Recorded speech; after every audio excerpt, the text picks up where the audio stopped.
Salut à tous et bienvenue sur la chaîne de Budo Édition, et aujourd'hui on va parler de Bruce Lee.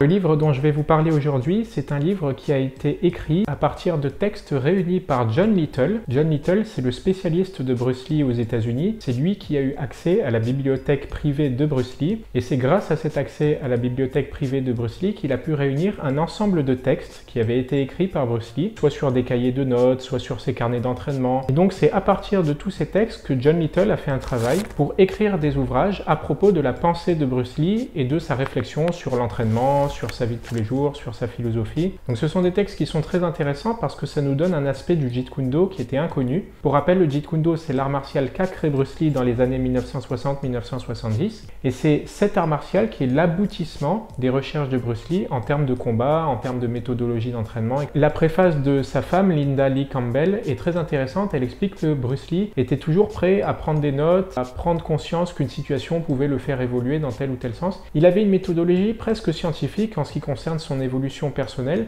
Il prenait souvent des notes de choses qui l'intéressaient et pour pouvoir pousser plus loin sa réflexion.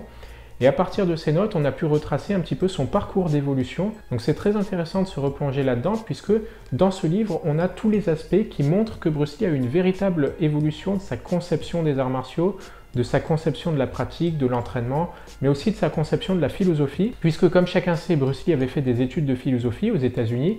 Il est donc très intéressant de se plonger dans la pensée de Bruce Lee, qui est une pensée qui fait converger à la fois ses réflexions de pratiquant d'arts martiaux et ses réflexions de philosophe. Alors, je vous montre quelques exemples à la caméra. Donc, vous avez toujours, comme d'habitude, des belles illustrations de Bruce Lee qui ont été entièrement remaniées, c'est-à-dire qu'on a rescanné les photographies originales en qualité HD. Et vous avez évidemment le texte qui est le fond de l'ouvrage.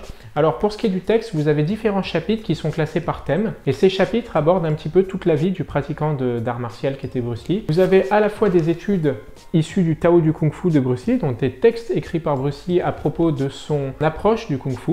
Et donc, comme c'est classé par thème, vous avez aussi des réflexions générales sur le Kung Fu, des réflexions sur l'art martial, comment choisir un instructeur d'arts martiaux, donc tout un tas de réflexions au début de l'ouvrage qui sont plutôt tournées vers l'art martial. On a aussi des réflexions qui sont tournées plutôt vers le taoïsme ou la philosophie chinoise, par exemple l'unité de la souplesse et de la force, qui est une conception basée sur le yin et le yang. Il parle aussi de taoïsme à plusieurs reprises dans l'ouvrage, donc c'est très intéressant de voir que même s'il essayait de s'émanciper de la culture chinoise et de la philosophie chinoise d'une certaine manière, en particulier de la philosophie traditionnelle des arts martiaux, il était quand même profondément ancré dans une tradition de taoïsme et de philosophie chinoise. Il y a aussi une partie où Bruce Lee aborde les aspects psychologiques de la vie de tous les jours. C'est assez intéressant puisqu'on voit qu'il avait une compréhension assez poussée de sa propre psychologie et de celle des gens qui l'entouraient. Il y a aussi à la fin de l'ouvrage une partie dans laquelle on retrouve quelques correspondances de Bruce Lee. C'est assez intéressant puisque Bruce Lee écrivait énormément de lettres à ses amis, à ses élèves, et on retrouve dans ces lettres une bonne partie de la pensée de Bruce Lee à propos des arts martiaux, à propos de sa conceptualisation de l'entraînement. Voilà, donc c'est tout pour moi pour cette courte vidéo de présentation à propos de Bruce Lee ou la fureur de vivre. Il est disponible au prix de 21 € chez Budo Édition. Comme d'habitude, vous aurez tous les liens dans la barre de description.